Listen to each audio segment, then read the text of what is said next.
Welcome to Co-op Chaos, a game life balance podcast. Here are your hosts, Bob and Aaron. Not today, it's that voice you just heard. My name is Matthew, and I am taking the driver's seat away from the aforementioned Bob and Aaron because this is Co-op Chaos. It's a podcast about being a gamer, a busy adult, and trying to bring those things together while maintaining our long-distance friendships across this chaotic journey we call life. Each episode, we'll share a piece of our lives with you, play a co-op game that's under $10, hopefully, share our thoughts on it, and talk about any other games or media that breathe life into us. Why are Bob and Aaron not talking, you might be asking? Well, we're flipping the script today because normally it's the guests that are teaching them a game, but today they're teaching me, the intro voice, Matthew, a game. Bob, how are you, sir? Oh, I'm amazing. How are you? I am trying to get over this cold. Aaron, what it do, my friend? How you do, sir? I do my best. And that's all I'm going to say. I'm also getting over a cold, so yeah, I feel that. So, what it is today, I do believe in, at least at some point in this show's run, the game Left 4 Dead is usually mentioned, right? I think so, yeah. This is a spiritual sequel to Left 4 Dead 2. It's called Back 4 Blood, and you guys are teaching me this game because I've never played any of it. So I'm here to learn, and you are here to guide me. Yeah, we sure are. Yeah. This is going to be great.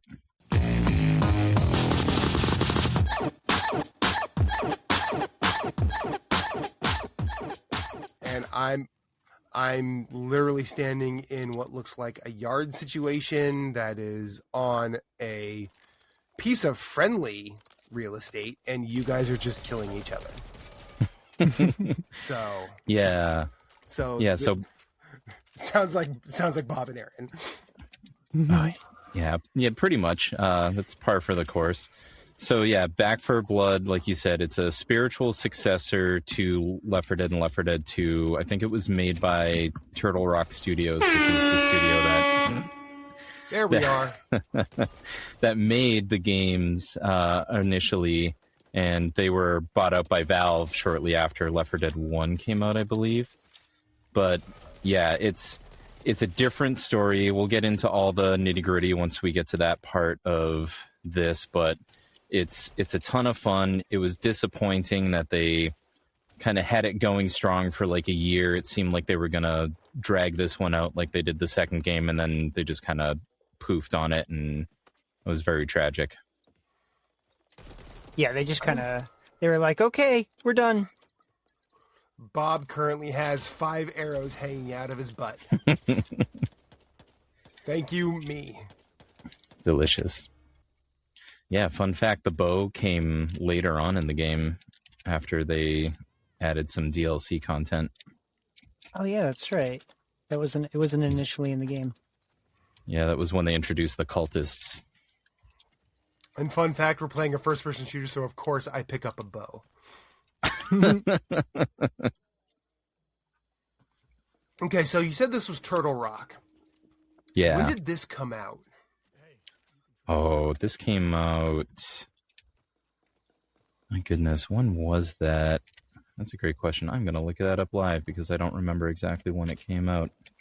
October 12th, 2021. Oh, wow. So this came out after Evolve, which I think was also a Turtle Rock jam. And so fun fact about me, I'm kind of a bit of a trophy hunter on PlayStation. Okay.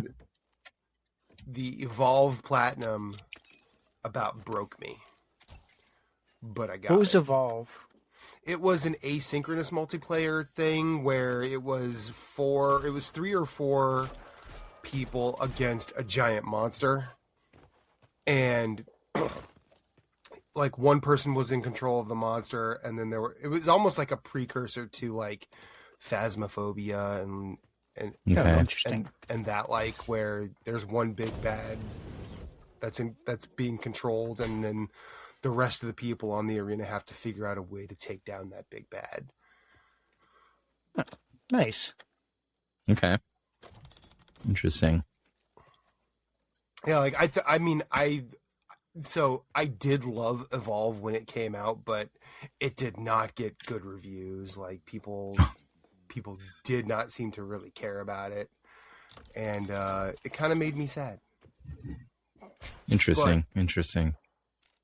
But you know, it is what it is. Yeah. Well, I mean, when Turtle Rock sold out to Valve, anyways, I think it was kind of sad. I mean, I get why they did it. They had, Left 4 Dead, and it was making a killing. And they were like, let us buy you, and we'll make a second game. And then they were like, great. And then they're like, all right, we're going to make a third game. And they were like, all right, perfect. And then they were like, actually, we're not going to do that. And then, yeah, the history there is interesting, actually. Turtle Rock, I think a bunch of the original developers that did Left 4 Dead 1 and 2, they split off and started something else, and they were trying to get the rights to do a Left 4 Dead 3, and Valve was just like, nope, we own it. They ain't never given that up. Yeah. How do you pick a new cleaner? Can you pick a new cleaner? Yes. Because like I'm in the customized character thing, and I figured that's where it was. Trying to change your character. Yeah, I'm still this knockoff David Harbour from Stranger Things. Oh yeah. Oh, character. Escape. Character select. Oh, there it is. Oh, that's right. I got the young version of Mom, the hot mom. I got angry firefighter, and I have an axe. Oh, nice. So this is predominantly a zombie situation, yeah? Yeah, so it's a little bit of a departure from your typical zombie lore. The loading screen for this game looks like every iPhone game now. Picking deck, okay, sure. Oh, I yeah, forgot about this. This was one of the things. I feel like this is going to be a little bit of a disjointed episode, but this is something I didn't like about this game. It took a little getting used to, but I was okay with it. I preferred the lack of complexity in Left 4 Dead 2. Like I like it. It's nice that you can get like these upgrades and buffs through the cards, but it was just kind of like I just want to run around and kill things. Yeah. Walker? Texas Ranger? Mom. Don't tell me you're still falling for his BS. Especially after what happened to Jason. His BS smells the best. Yeah. Everybody knows it. How I feel about it. But he's right about one thing. This is a war. The generals just clinging to the glory days. There's no chief left to hail to. Not that I'd want to. Look, I get it. No, you don't. I mean, You're surviving here. it's ringing a little true. What were these glory days that he's talking about? All right, when was the last time you saw Rick? See, you spoke too soon. When was the last time you saw any ridden? Oh, right behind you, buddy. My name's Brian, and my life, it's pretty crazy.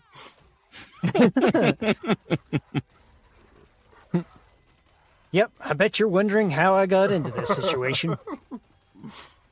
It all started with the mother worm. Starring Nathan Wind as Cochise. Was this intro always this long?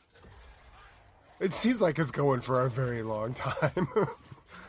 It must have been. I think we just always skipped it after the first time we watched it.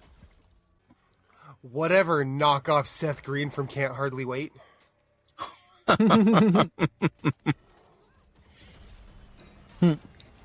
And there's our generic Charger knockoff. Yep. It's weird how things like 28 Days Later and Last of Us did things for like zombie fiction, but also did hurtful things for like zombie fiction. Yeah. Okay, yeah, now I remember, because you come over to this is the door that we just came through in the cutscene. I love this sign. Keep the door fucking closed. How have you guys been? I know that you guys are both getting over a cold, but I haven't had a cold, so lucky me. But besides that, what's new with you, Matthew? Not a whole lot. Still playing Helldivers, still playing lots of Guild Ball. Oh, hello. And now I have a zombie here. Let's see. Yeah, nothing new. How are you guys? Okay. What's new with you guys? Sorry, a lot of things happened real quickly, and I was just like, I'll answer in a second. You're fine. Not a ton new with me either. I've got spring break for the kids, so I'm taking a few days of PTO, which is great. I think that's my next week, too. Oh, nice. Yeah, spring break is always fun. The kids are excited. I took them out to our favorite donut place this morning for breakfast. Nice. That was a good time. Go to this place called Cranky Al's. It's always a fun time, always a delicious time. Donuts are so good. Always a cranky time. Always a cranky time, yeah. I should probably keep up with you guys. Oh, actually, you know what? Now that I'm not distracted by the game anymore, did have his first, soccer practice today. Oh. Granted, Okay. he's 3 years old, so it's basically, 20 to 30 feral 3-year-olds just running around on grass, maybe touching a ball. Right. But yeah, that was cool. Nice. It's always fun. Love those little milestones. Milestones are always fun to see. Kiddos doing something new, something exciting. Mm-hmm. Are you a big soccer person yourself? Or? Yeah, I am. Yeah, That's awesome. Part of me wants him to play and fall in love with it and have a long relationship with the sport, but I'm also taking the approach where I don't want to force him to do anything. I don't want to I want him to develop his interests and then support his interests rather than say, you must be into what I'm into. Right. That's fair. I've got some cards over here. I think there's a way to mark stuff, isn't there? Oh, yeah, there we go. Q. And same way in Helldivers. So, yeah, the cards are just more of those, random kind of buffs and things. Oh, okay. Bob, did you grab the intel? Where was it? Back up here? Over here. Over here, yeah. There's also a gun. A shotgun. Yeah. I think I'm okay without the shotgun. Fine.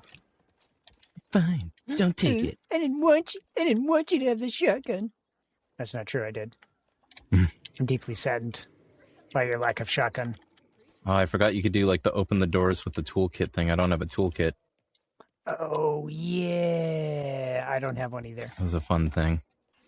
So, yeah, there's these little rooms with supplies and stuff in them that if you happen to have a toolkit, you can open it usually midway through the level. So my guess is this axe doesn't count as a toolkit. No. We wish. I've got some pills and such over here. Normally, I would take a character that starts with one, but I was trying a different character this time. Yeah, that's okay. Ooh, I found some cereal. I found a friend. Oh, I found a health pack? First Weird. aid I cabinet? found your mom. Oh, nice. No. Ooh, what's she doing? Oh, I forgot about the birds. Yeah, you can... I learned that the hard way, just now. Oh, now we're really gonna learn it the hard way. There, in the levels, there are different obstacles which can scare or cause a noise and cause a horde to be alerted to your presence, such as startling the birds. Oh, I'm in trouble. That was something I didn't like about this. You couldn't toggle the flashlights. Oh yeah, the auto flashlight. Yeah. Not my favorite. Weirdest neighborhood potluck I've ever been to. That is a phrase. There's some pill jars over here, and I can't pick them up. Oh, nice. Might be full. I think there's usually some goodies down here. The safe room is through that door up there, but there's usually something down here worthwhile. Maybe there isn't anything good down here this time. Oh yeah, they have the hive thing. So the hive thing was something that they added after the fact, where you could kind of cut through levels and take like a different route. You mean this? Yeah. Yeah. You have your traditional way that you'd progress through levels, and then they added those sometime after, Here's where intel. you can kind of take like a detour in like this underground horde area. Do you want to go in the underground area or go to the safe room? F it, we ball. Let's go to the underground area. Okay. Okie dokie. Oh, it's a wild time. That is Aaron speak for your funeral. Pretty much. So, Aaron, what's new with you? I feel like I did not prepare anything for this adventure. Let me think. Let's see. What have I been up to? Let's see. Been watching, still watching Pluribus with the wife. Okay. Been enjoying that. That's been a really interesting show. Let's see. There was, I don't know if either of you guys saw, there was the Helldivers. Do you guys remember that fan film? That Helldivers fan film that came out a little while ago that was kind of meh.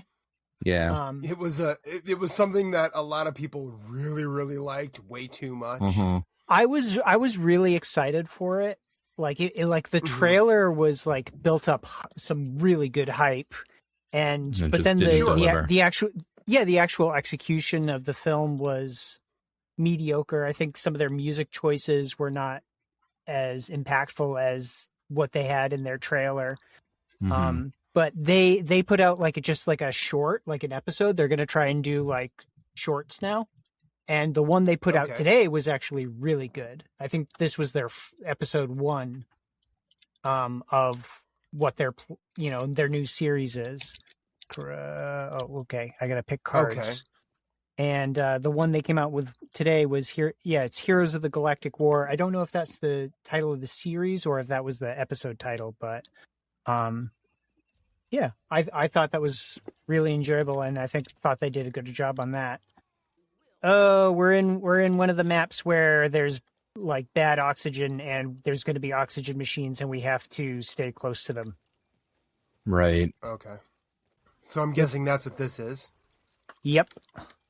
And my guess is that is probably somehow destructible too. I don't think so. Yeah, probably not. Let's see. I've also been... So, I mean, you and I had been kind of messing around with some writing projects, and I had like made some book recommendations to you. Right. And I was going back and actually going back through those books. And one of them was He Who Fights with Monsters, and I was re-listening to that book on Audible. And I had been planning on moving on to another book. But I just ended up going on to He Who Fights with Monsters book 2 or whatever, because it was just such a good book. Right. I was just enjoying it so much that I was like, nah, I got to keep going. So that's another thing I've been really just getting into a lot, is re-listening to some good books. Been watching a few, rewatching some animes. Was going to rewatch Solo Leveling, and was rewatching this show. I think it's called Bo Furry. I don't know. It's one of those animes with like a ridiculously long title, and then they have like a shortened word or something at the beginning of it. Right. It's the full title of it is like I don't want to get hurt, so I'll max out my defense. Okay. And it's just like kind of like this slice of life not quite a slice of life anime, but it's two schoolgirls are like, oh, we're gonna go play this video game, and the first girl is like, I can't right now because I'm behind on schoolwork. You go ahead and play. And this girl's like, well, I don't really know what I'm doing, so I'm just gonna put it. Oh, I get like 5 attribute points. Let me just put everything into defense. I don't really know how to play, and I don't want to get hurt. So every single time she levels up, she just like dumps all of her points into defense, and she ends up creating this completely broken character. And I just find it hilarious. Speaking of anime, Yeah. I watched all of Gunbuster, What's I Gunbuster? don't think I've heard of that one. which is the thing that Anno did right before Evangelion. Oh, okay. And I liked it a lot. It's like my second time going through it. It's one of those things that, like, if you like Evangelion and you think that Anno's stuff should always be like Evangelion, you're probably not gonna like anything he did that's not Evangelion. But Gunbuster's like a really good, fun, earnest mech anime. I like it a lot. I also started and am probably kind of done with at this point an anime called Super Dimension Century Orgus, which, if you're familiar with like Robotech and Macross, I am. That Am seems I on bad. acid now? What's happening? Yep. Yeah, something blew up. If you're familiar with like Macross or Robotech, this is kind of in that line of things. It's not the same character. It's just sort of like, it's just like there was what's called a Super Dimension trilogy, and this is the third in that, I think. Or no, it's the second. It's the second, because Super Dimension Southern Cross is the third one. And then lastly, or no, I'm sorry, not lastly, I watched the most recent Gundam series, GQ. It's called GQux, but it's like GQ 5 U's and then an X. Which is also done by Anno. And it kind of plays like an Evangelion, and it's not great, if I'm being honest. Okay. Aw.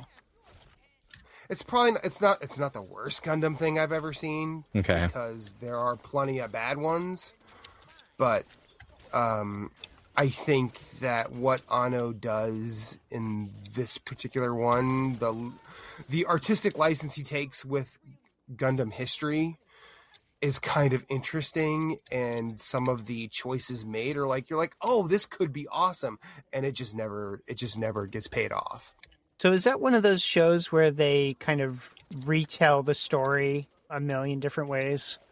Like, Spider-Man, like they've retold the origin stories of what is Spider-Man 8 ways through Sunday.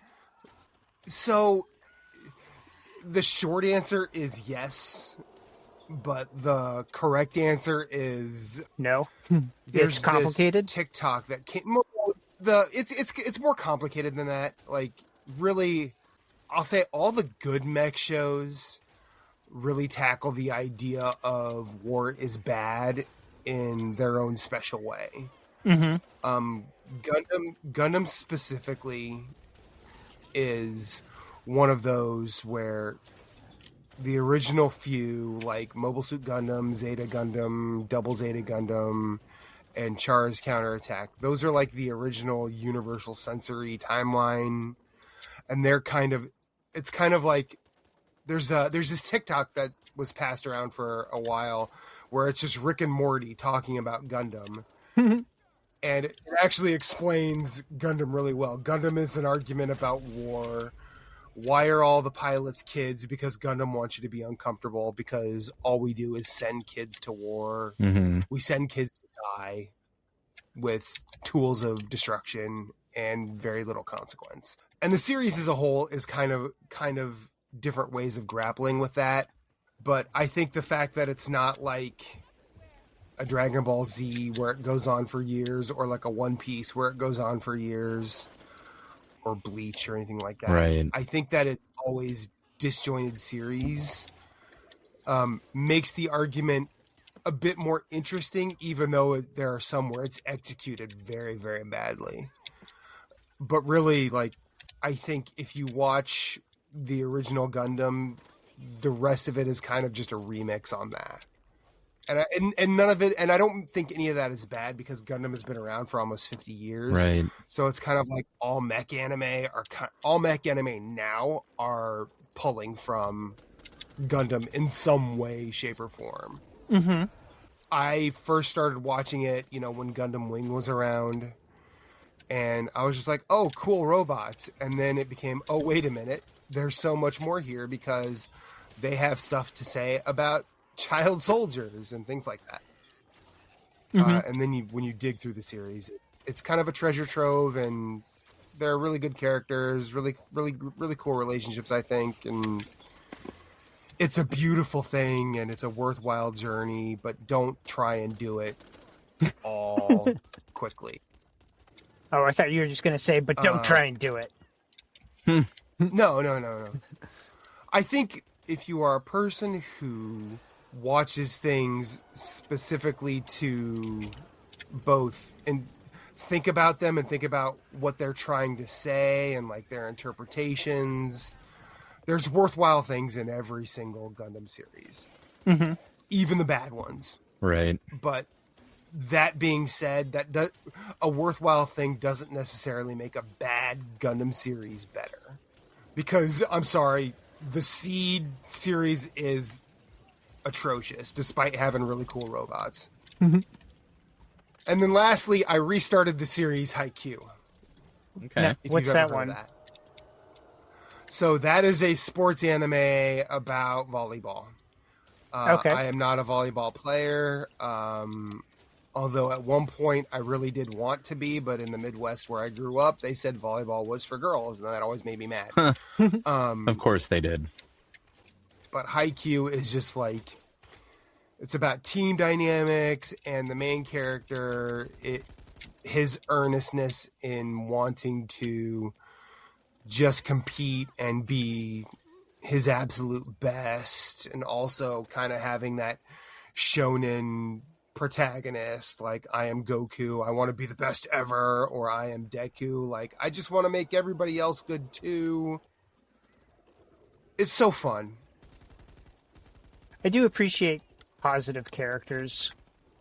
Yeah. Like, what was that show I was watching for a while? Ted Lasso? Yeah. Did you ever watch that? Love it. I never did. Yeah, that was it. It was a really great show, and I am not into sports at all. And yeah, like it was an enjoyable show, like just because I liked the character so much. Yeah. Like, Haikyuu is as much about volleyball as Ted Lasso is about soccer. Okay. And Ted Lasso is not about soccer. It's about football. Like, it just happens to be about someone who becomes a coach of a soccer team. Yeah. Right. I'm really excited for the 4th season of Ted Lasso because that comes out in August. I think I'm behind.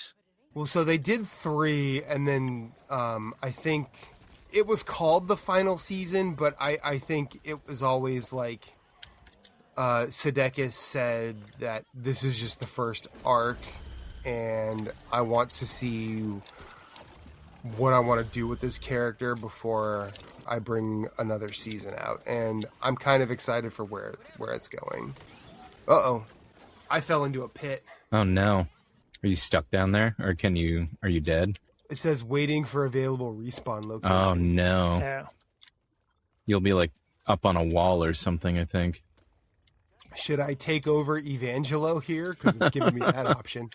You could. Oh yeah, that is something I liked that they added to this game was, yeah, you can take over Evangelo and then just take your character back once they're available.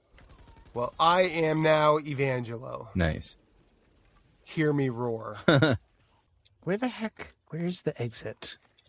How do we get out of here? It's not up by me, is it? I don't know. Well, maybe it's, yeah. So I it's heard down the this roar. way. Where was the roar? I Oh, do we have to pick up this thing? Skull totem or whatever? Oh, yeah, I kept dropping it. There it is. Thanks, Mom. Ooh. Mom is in trouble. I gotta heal myself. This might be a hard one for us to not make explicit with all the swearing in the game audio. Sweet buttery intel. Uh-oh. Oh, go away, zombies. I'm gonna shank you. Yeah. Bad This zombies. is prison. Oh, I forgot we had a shank move. Yeah. I like the shank move. You just shank. Rescue bot Charisse. Rescue bot. Oh, that's my character. It's up there. Oh, I am captured. Uh-oh. Oh, I am freed. Where'd that skull totem go? I'm always dropping it. There's some stuff up here. I think the exit's up here, actually. Oh, thank goodness. I always hated these what are these things called? Yeah, the, like, worm Dens? tunnels. I don't know. Yeah, the Worm dens. tunnels. Oh, I bungled that jump. I'm hanging off the side of a ledge. I got you. Thank you. Whoop, let's try again. Ah, now I'm hanging on the other side. That went smooth. I do like that when you hit a zombie with a helmet, it like does a real good bonk. Yeah. And the mother worm's gonna be real unhappy with us. Mother worm, where Oop. are we supposed to be going? Not this way. Yeah, I thought it was like up here, but I guess we can't go up there. So we must have to go back this way somewhere. But there's light over here. We should go towards the light. Caroline. Uh-oh. Oh no, we're both down. Oh no. Do something, Evangelo. Oh, wow, I Do didn't something. Finally, Evangelo. What a turd. Just hopping back and forth while there's two of us hanging off a ledge. Meanwhile, Matthew Oh, was geez. Where am I struggling going? for his life. I'm hanging Uh-oh. off a ledge now. Oh no. I can get you down there. Yep, I'm not supposed to be down here. Oh, I through think I here? found it. Oh, nice. Oh boy, I'm in a bad spot here. All right, Evangelo, use your machete. Bob, I'm below you. Oh, wow. Evangelo Oh, no. just got absolutely yeeted off the ledge. Oh no. So did Bob. Stupid ogre. Save Aaron, Mom! I'm trying. Oh no. Oh, jeez. I don't think he's gonna let me pull you up. Ah. Oh, I'm dead. How you doing there, big fella? Ah!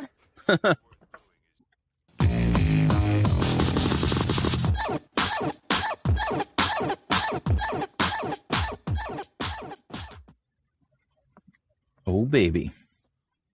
That could have gone way worse, I still think. Yeah. Tunnels get a little, They're a little crazy. chaotic. It's been a while since we've had to do that though. So we're just starting back at the beginning?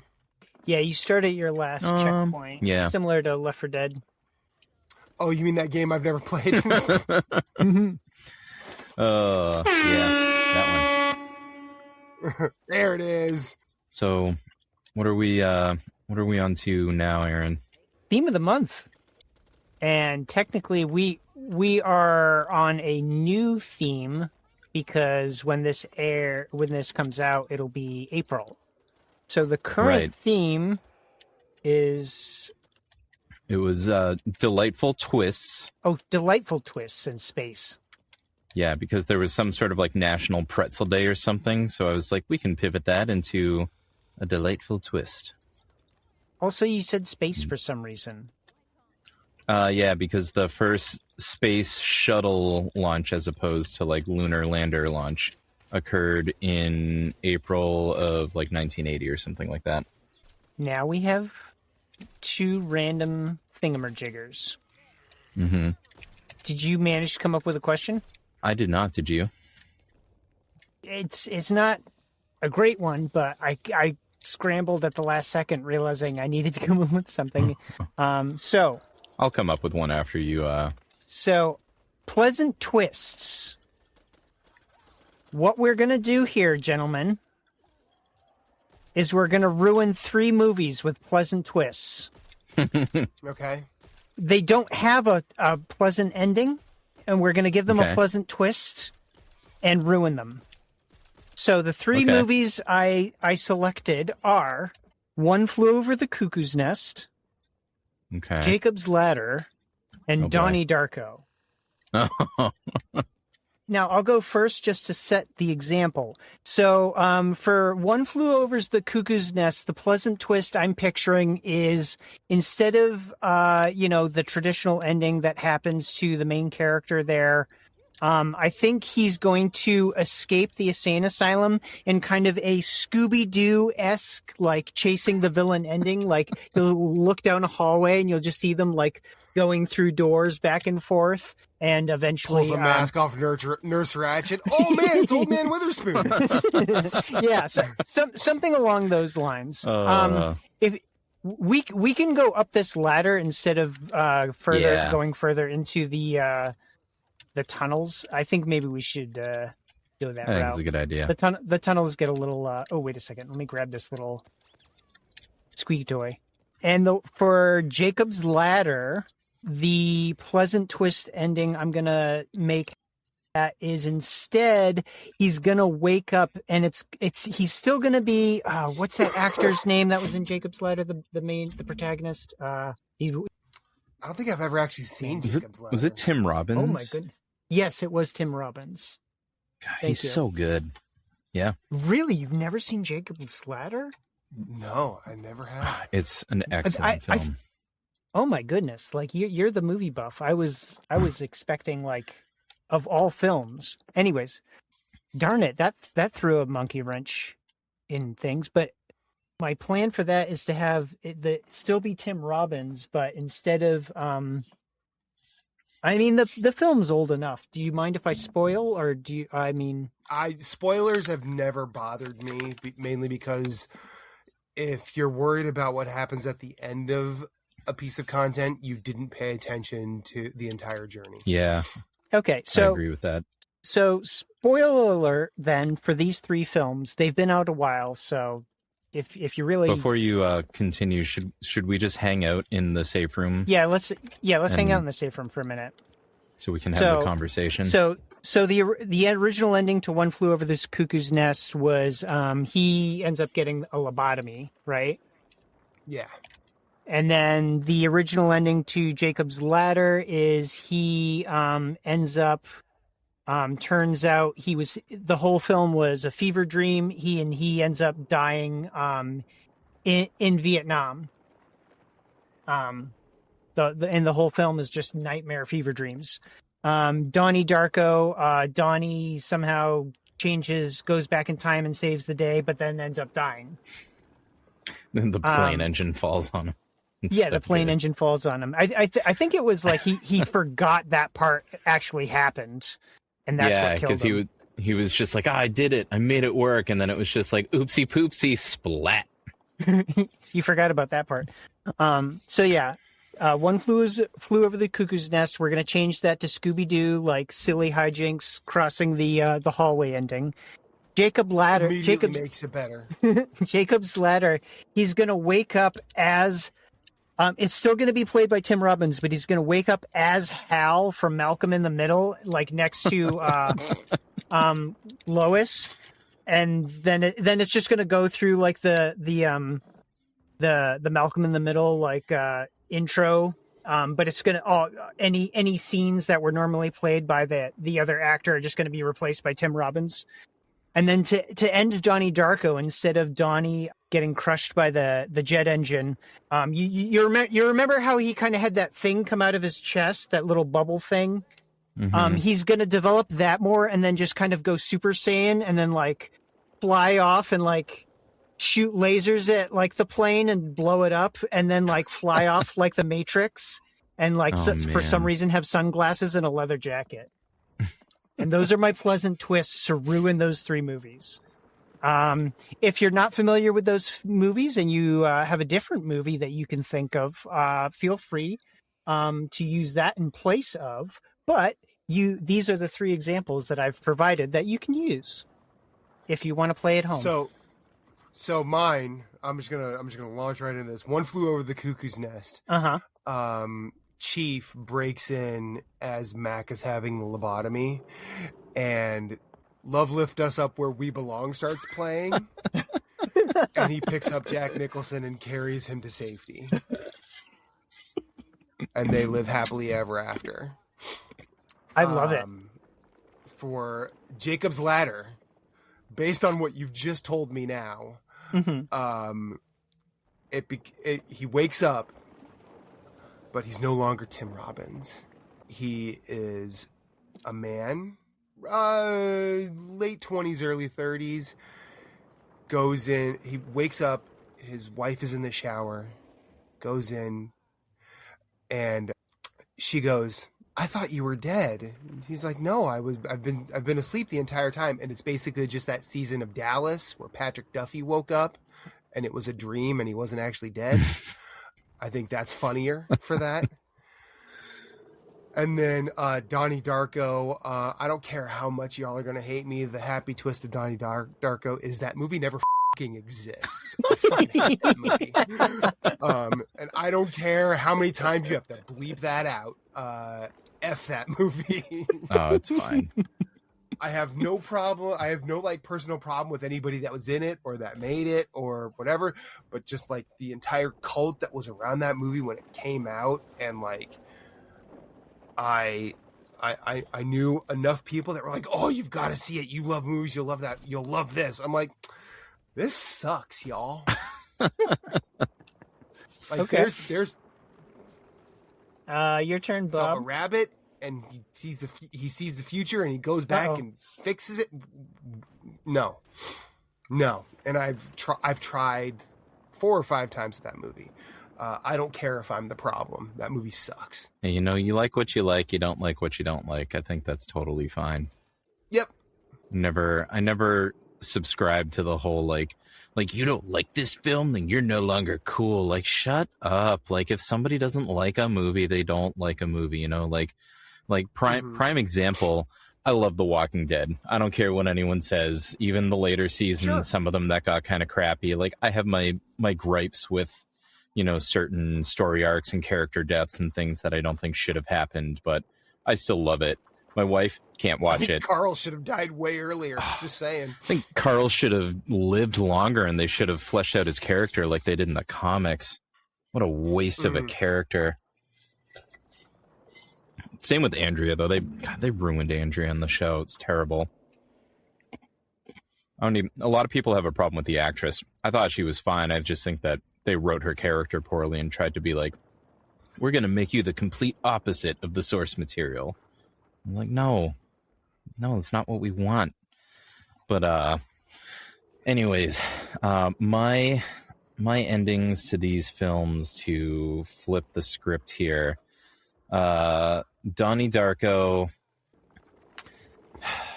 So Donnie Darko, he doesn't actually travel back in time, but somehow everything is fixed, and Patrick Swayze's character, who was like the creepy pedo with like the kitty, love dungeon hidden behind his wall, does not get reversed, because that was always a gripe of mine. It's like, well, he just turned back time, so he's now like not caught and in jail anymore for doing that, so he's scot-free.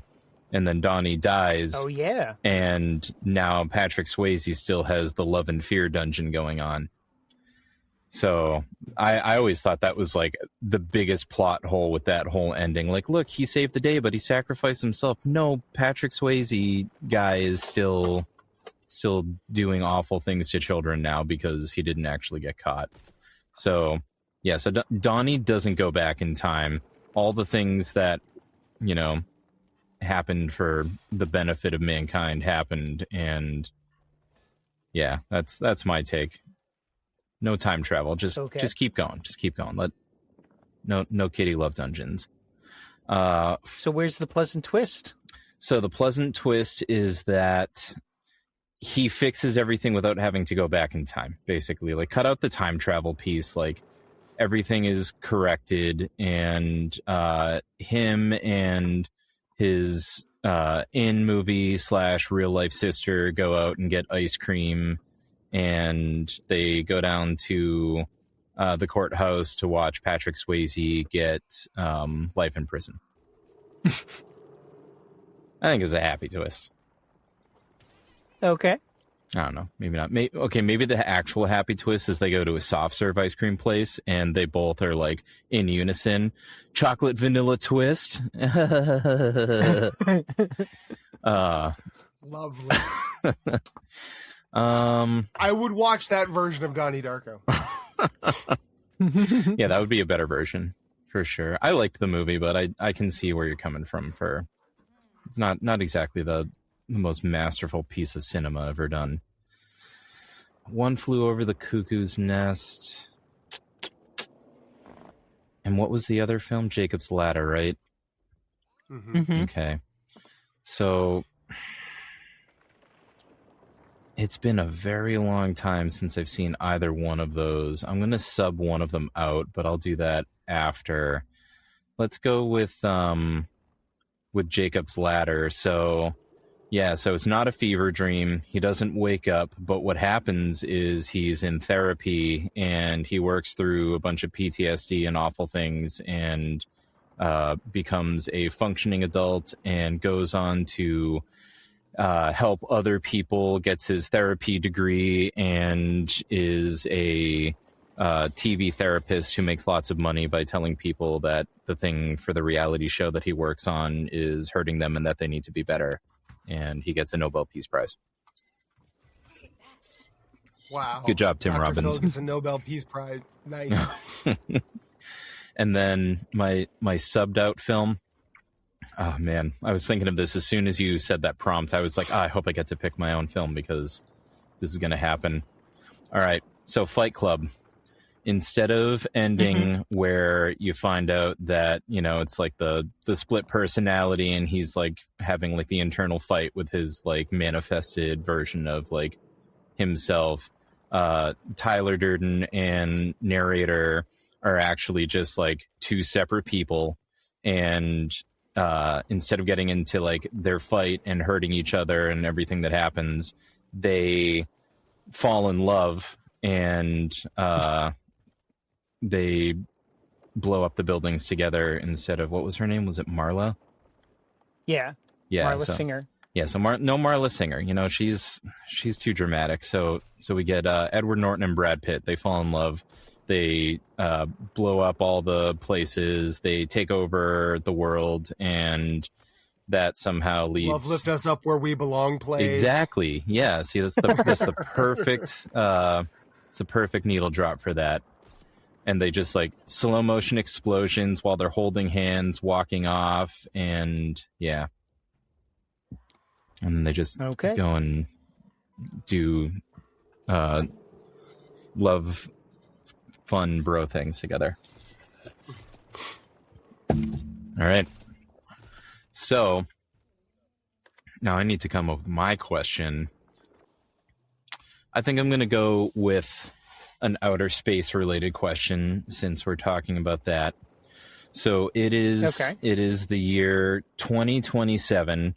We finally get full disclosure that aliens are real, and they have corrected all of the world's flaws, and now we're like under like the supervision of this like alien race that's just like, all right, guys, enough is enough. Like, let us show you the way, because we've been doing this for a millennia or 7 longer than you. And they give you the option of going with them to be relocated to another planet, but you don't get a pamphlet or brochure, so you don't know what you're signing up for. They're just like, hey, you want to come see something new? Or they give you the option of being replaced as a world leader, and you get to become a leader of Earth. Do I know for certain that I'm not going to get taken to a different planet and just turned into, like, cereal or something?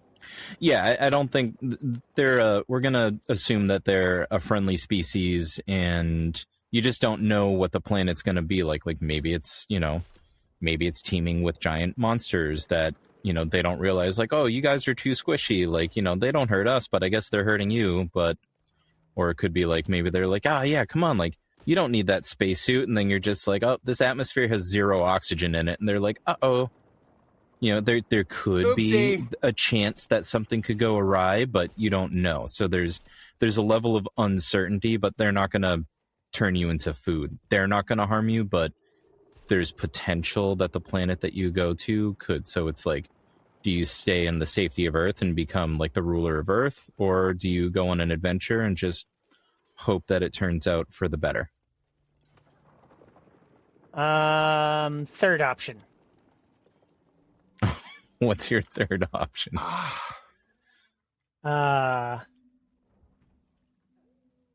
Stay at home. You just turn them down. I mean, it's real hard.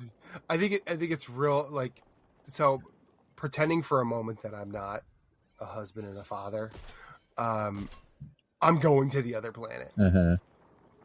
Yeah, I'm rolling that dice because, how bad could it be? And secondly, if it is bad enough to just kill me, at least I've died seeing something that not many others of my kind have seen. Yeah. The other option of being like a world leader, absolutely not. Mainly because because I also as much problem as I have with a lot of leaders in the world today, I know that the situation is not as simple as, well, if I were in that job, this is what I'd do. Because it's almost like complaining about your boss at work. You don't know the full scope of their day, so you don't know what they're dealing with. And you also don't know what sort of external factors affect their decision making every day. So you can't just say, like, this isn't that hard, because really all you're saying is this isn't that hard to fix it so I'm happy, rather than the situation overall is better for everybody. It's either I'm going to a distant planet and immediately dying, or I'm staying home. Okay. Because I do not want any smoke of being a leader. I don't want the weight of that crown.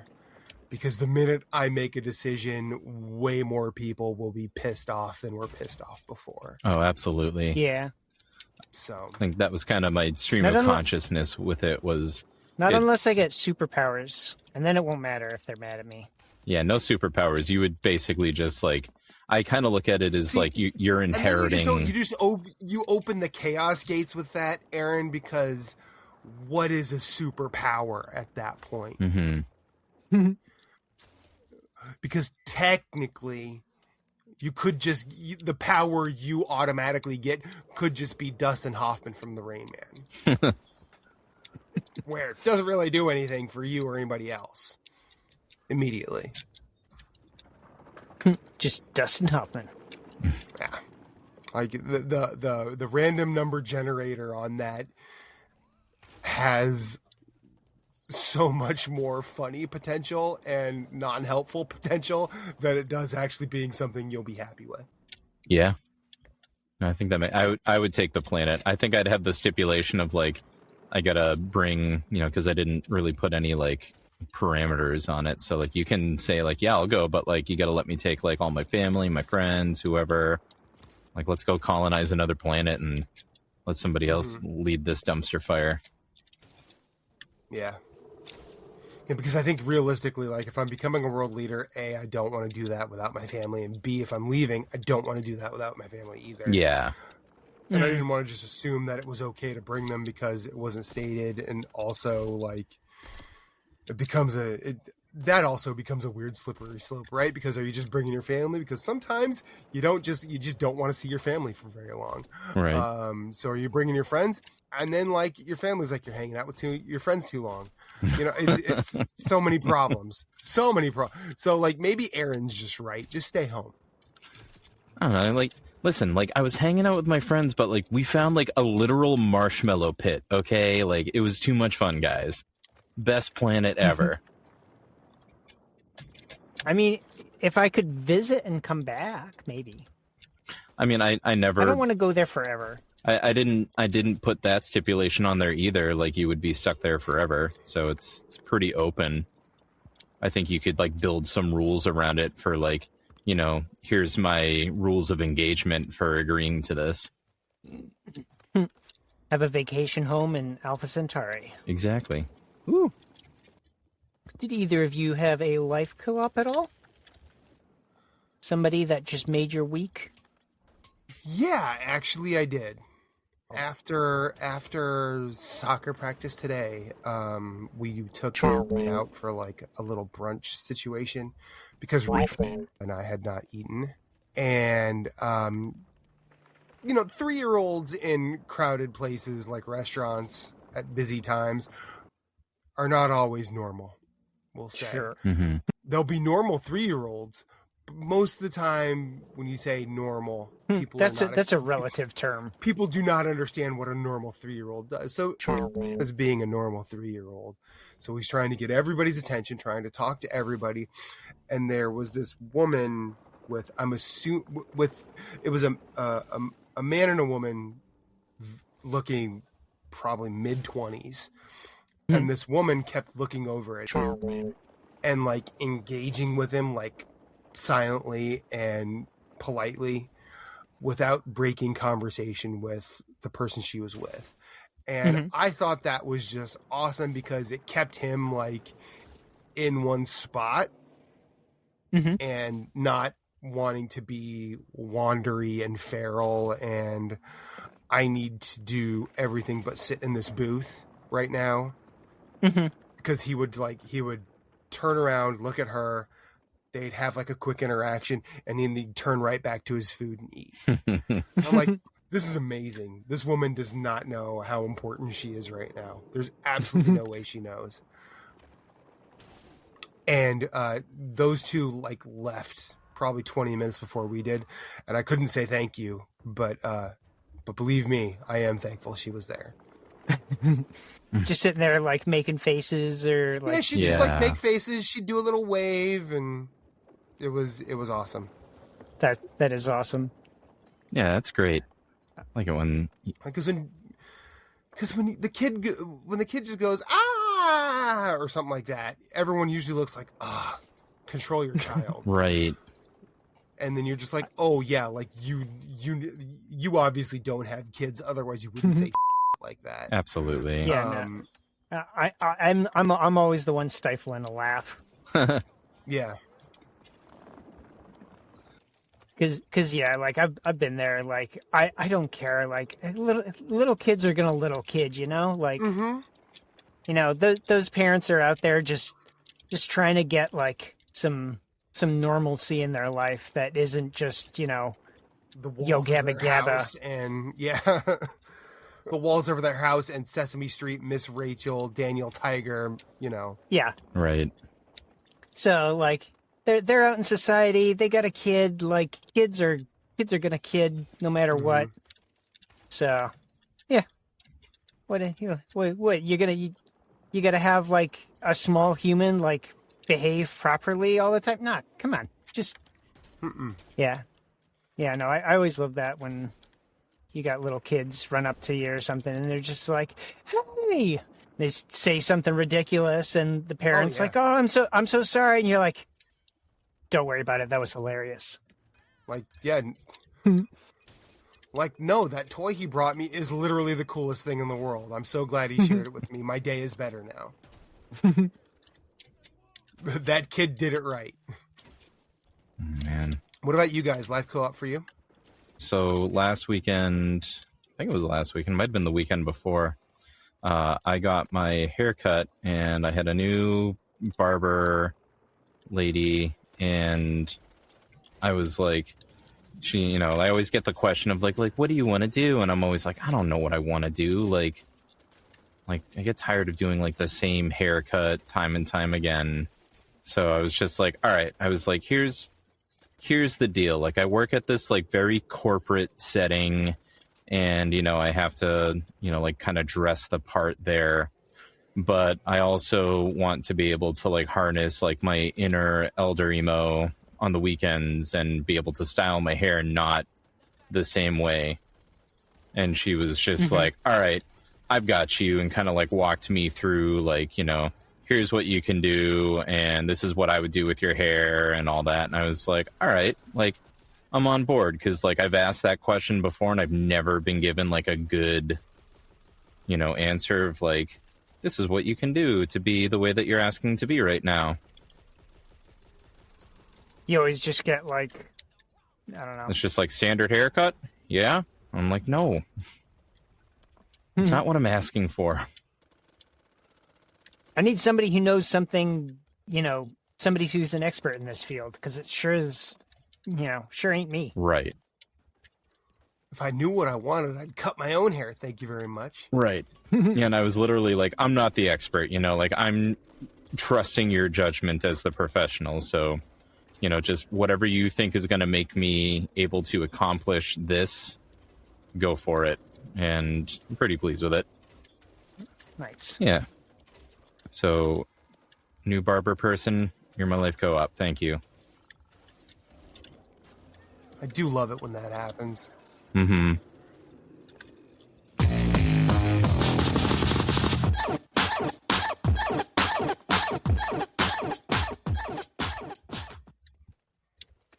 We are playing Back 4Blood.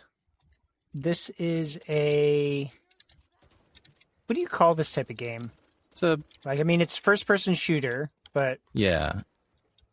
Co-op horde. Yeah, it's just a co-op first-person shooter.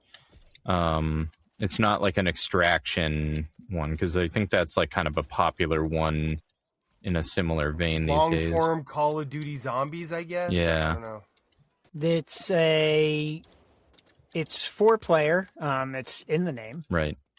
What was the cost? I didn't look any of this up. Ooh, well, we're going off the historic low, right? Which I think is what I just paid for it. It's for Matthew here. After this horde, I will hop into Steam and look that up quick. Like how your character just took that pie thing I was about to grab and said, ooh, gimme. Thief. All right, let me pull up Steam quick. Back 4Blood. So I paid $9.99 for the Ultimate Edition. Nice. And that comes with everything. That's all the DLC, the season pass, the one season pass that they gave us when they were like, we're going to do the first season pass, and then we're going to come out with another one, and then they were like, whatever, guys, goodbye. Nah. Yeah, they just gave up on the game. Yeah. Do we know if that was the historic low, or is that just what you paid for it? That's most just recently? what I paid for it most recently. I don't know if that was the historic low or not. Okay. But I mean, that's under $10, so. Yeah, just under $10, literally. The most under $10 you can get. The objective and story is it's a zombie apocalypse. These are, instead of like your traditional virus zombie, it's worm zombies. Yeah, it's a parasitic zombieism. So like vampire worms. Yeah. What was that show with the vampire worms? Yeah, similar to The Strain, but with zombies. And you play as different characters who are cleaners, fighting right? back and trying. Yeah, you're supposed to be like, the people that go from safe place to safe place and, run for goods and scavenge and all that sort of jazz. So these little missions that you're playing are supposed to be like you running between spots or whatever, I guess. And trying to fight the enemy and save the day and kill the zombies and save the world. You know, typical stuff. Right. Yeah, you're just, doing the best you can to survive in this awful setting, but you're doing it. To quote Depeche Mode, Master and Servant, it's a lot like life. Oh, man. Speaking of Depeche Mode, that was, to go completely off topic here, I wish Stranger Things had used a Depeche Mode song. I don't even care, which one, just, one of them. They never got one in the soundtrack. Shame on them. I mean, I think what a lot of media like that does is they try and pick the things that are deemed important, well after the fact, rather than the stuff that was popular. And Depeche Mode was pretty popular throughout the 80s. Yeah. So I think that's more why than anything else. It's you don't get any Duran Duran either. Mm-hmm. You don't get... Also tragic. Yeah, you don't get... I think you maybe get a Devo song, maybe, because they're nerds. Mm-hmm. But for the most part, all of the stuff that was the big number one hits throughout the 80s, you don't hear that. There's no Huey Lewis in the News. Speaking of Jacob's Ladder, they had a song called Jacob's Ladder in the 70s, though. Oh. I think. That's my mind being a death trap for nonsense. Looks like we lost Aaron again. And he's back. There you are.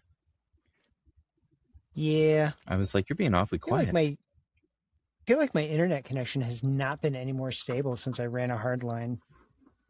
I think maybe there's an issue with the cable itself. No, I think it's a Microsoft Ethernet driver issue. From what I was seeing, a lot of people are having issues with actual Ethernet drivers because apparently Microsoft just doesn't care anymore. Yeah. Seems accurate. Anywho, objective and story. I don't know where I dropped. No, you were good. You're cleaners. You're saving the day. Yeah. No, I think you covered all the bases. Controls. I mean, Basic if you're not first-person shooter controls. Yeah. It's nothing crazy. Yeah, if you've played a shooter before, you could probably pick this up super quick. Yeah. Yeah, I don't play shooters. I don't play first-person shooters a lot anymore, and this was super intuitive. So yeah, art is very similar to Left 4 Dead. I mean, yeah, this could be the same game. Yeah, Or, I mean, it could be the same universe. Right. It almost feels like it could be with some minor graphical tweaks. Absolutely. Yeah, I mean, and some then, of the bigger differences between this and Left 4 Dead obviously is infected versus what is it, ridden? I think they call them because they're ridden with the parasite of love. But yeah, so the lore slightly different, but yeah, I mean it. Aesthetically, we're, for people listening, we're walking through the woods right now, which look very similar to any woodland level in Left 4 Dead 2. Yeah. Any woodland level in a video game, for crying out loud. Yeah. What do you like? What don't you like? I mean, I already said this earlier, but I don't like the card system. I get why, and I can see the benefits to it, but I'm just not a fan. I could really do without it. I feel like they could have come up with a better system for giving you minor upgrades for time put into the game versus here's these upgrades that you have to use and you can get a lot of them, but you can only use a few of them, and I don't know. I feel like I'm not playing this game because I want complexity. I'm playing this game because I want simplicity. And they just added a layer to it that I wasn't looking for. I can see that. Yeah. I also don't like that they just like up and abandoned it. I think they made a lot of bold promises to the, you know, the players, especially us, like long time, like Left 4 Dead 2 players that were really hoping for that next game. And I think that they just, you know, they just let us down as like core fans, us and everyone else that has been playing anything Left 4 Dead related for the last like 15 years. So not pleased with development. I don't know for were they. Do we know, like, were they not doing well? Is that why they like gave up on the game? I have to suspect. I didn't have a problem with it otherwise. I mean, I feel like we got the season pass. A lot of other people got the season pass. I think when I've looked up stuff about the game, a lot of people were like, yeah, like I was so excited for like another season pass, and then it just never came. Like, yeah, like I think we talked about it where we're like, oh yeah, like they could do this with the next season pass. They could do this. They could do this. And then just never. Kind of felt like they just got their money and ran. Yeah. Yeah, not a great look on their part. Oh, there's a lot of birds. Oh, this is that bird thing, right? Yeah. Ah, crap. Oopsie. My bad. Well, might as well scare the other birds then. Yeah, might as well, right? Mm-hmm.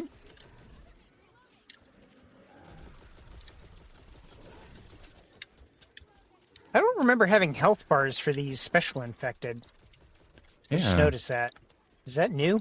Oh, I just got thrown in the water. I think I'm dead. Same. Oh, no.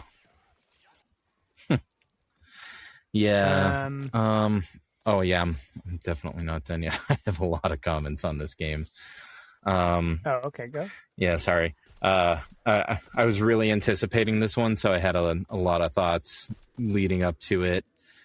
I liked, you know, that it was like somewhat updated graphics from Left 4 Dead 2, but I guess on the opposite side as a gripe, I don't feel like they were so updated versus Left 4 Dead 2 that they were vastly different. I would have expected it to be a lot better for like the spiritual successor. I like that it does feel like a Left 4 Dead game. Like the running around, the hack and slash, the events that they put into play, the startling the horde, like all of that stuff was very Left 4 Dead 2, Left 4 Dead 1 nostalgia. The melee weapons that were, you know, like new to the game and different from Left 4 Dead 2 were great. So there were definitely some really, really solid moments. I need a hand over here when you get a chance. Well, maybe not me anymore. I'm now back to my main character, but Evangelo's gonna die. Goodbye, Evangelo. Yep. That would be another gripe. That was another one of mine. The bots. They don't seem any better than the Left 4 Dead 2 bots. They're just as dumb and useless. They don't help you effectively. They're just, they could definitely be better. Yeah, I did like that initially they seemed really invested in adding new content and giving us like new stuff. It seemed like the initial hype around it, they were really on board with giving us a good experience. And I think for that first like year that they were, you know, alive and doing things, they did. But ooh, does anybody want the flamethrower?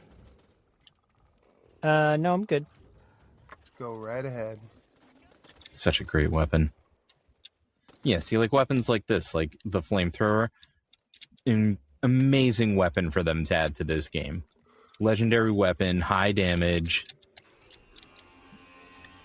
Definitely something that we needed that we just did not get enough of in Left 4 Dead 2, or what we could have gotten if we had a Left 4 Dead 3. But I think for all the shortcomings, it just didn't hit the mark enough for me to not want to just go back to like a Left 4 Dead 2. Okay. What would I change about it to answer that question? You know, or get off the pot and give me Left 4 Dead 3. Don't give me this. Don't change it. Don't try to make it new and invent new aspects to it. Just give me Left 4 Dead 3 and give me Ellis, please. So yeah, Aaron or Matthew, like, what do you think of this game since this is your first experience? So my very first experience with this is, I know this is going to sound reductive, but it kind of feels like every Call of Duty Zombies game I've ever played, except for the fact that you're not just in the same area all the time. Right. Or but I also like that it's not attached to Call of Duty. The card system I've honestly not even engaged with thus far. Right. But I also don't feel like I've needed to look at it. And you know, I've said on the show and in our messages between each other that I will play whatever with y'all. Yeah. And this has been a pleasant one of those. I don't know if it's something I want to like dig into on my own, because I think you do have to have people with you in order to get the best experience out of it. And I do think trying to go in and find randos to play with would not be fun. Yeah. But would I play this again with you guys? Oh, hell yeah. 100%. Because this has genuinely been fun. Yeah, it's got that, like, chaotic, you know, good co-op. Like, you really have to work together. You got to help each other out. You got to pick each other up when you get incapacitated. And, yeah. But it's, like, not so overbearingly, like, you have to communicate every single step that, like, the game becomes, like, difficult to navigate. Yeah. How about you, Aaron? Yeah, like you don't, or do you have anything else? I just like that it's more or less jumping in, even if you're just like in a hang sesh with your buds. It's just point shoot and make sure. I don't know if friendly fire is a thing here. Yeah, there's friendly fire. I think it is, but it's not like you shoot somebody once or twice and they're down. Okay. Yeah.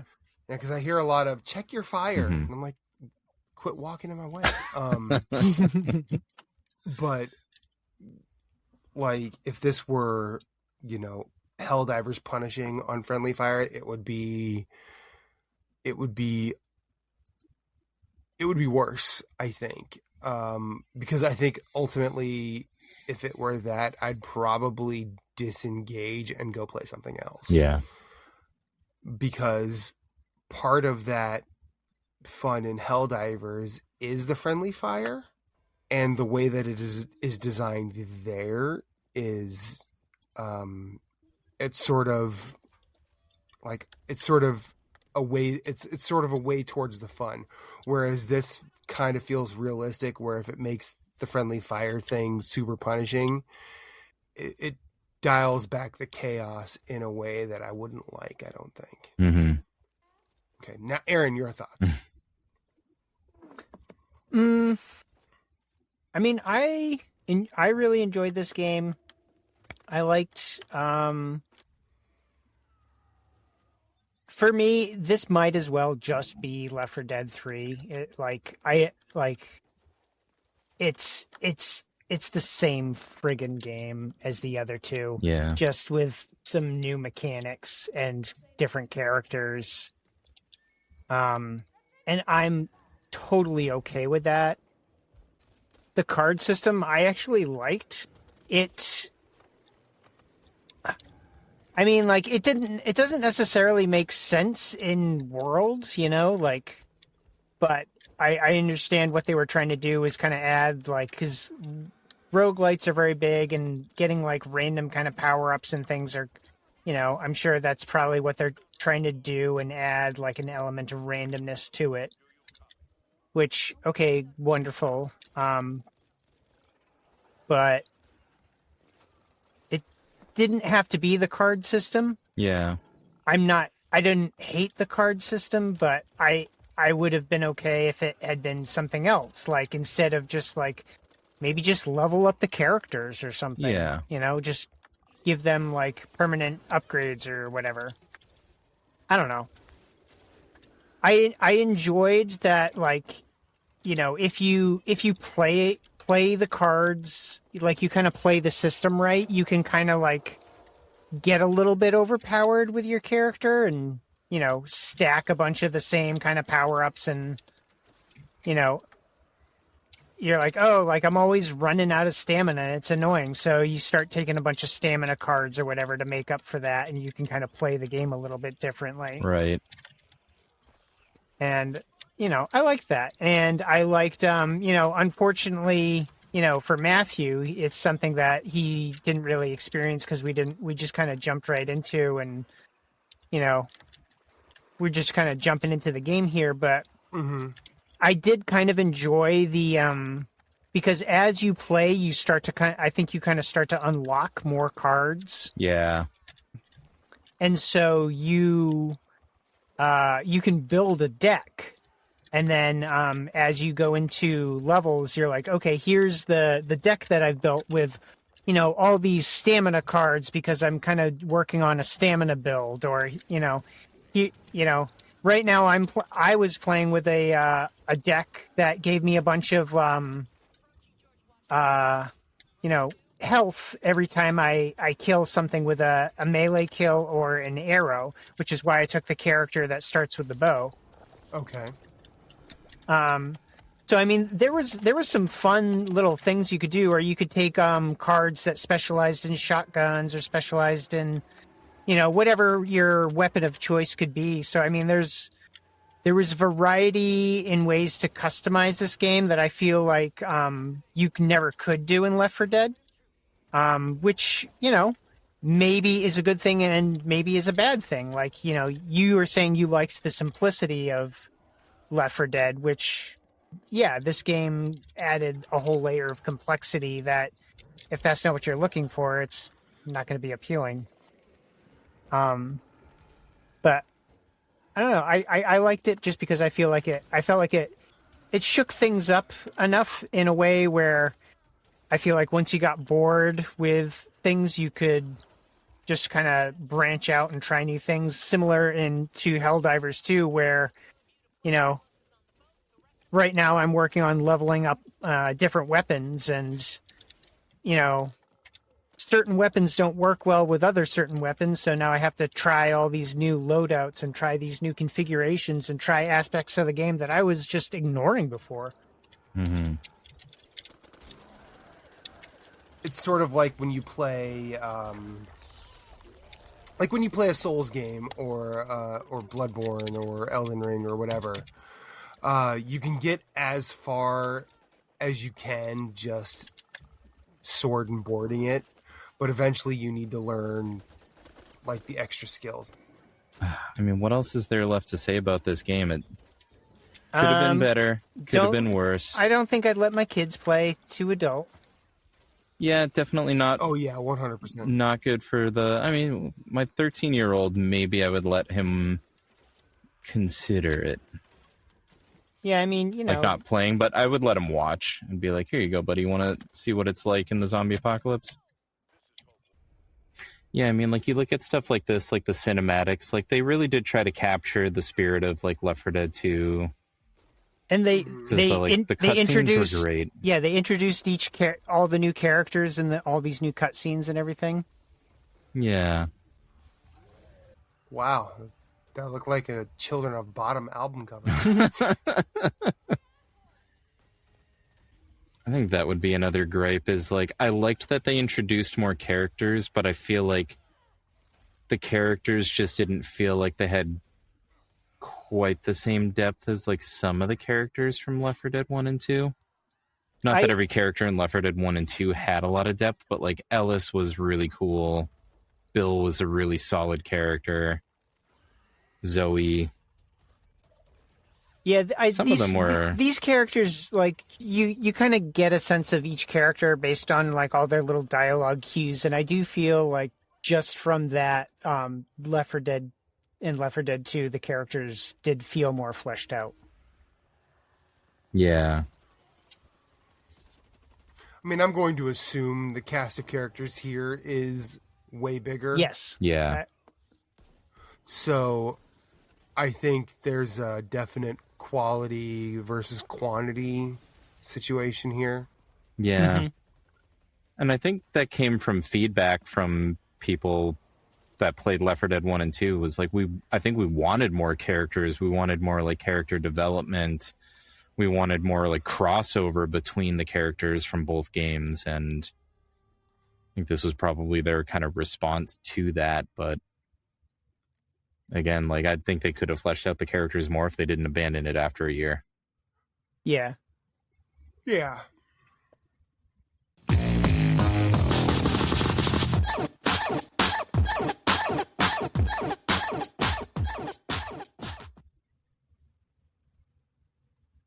Final thoughts? Games that sustain.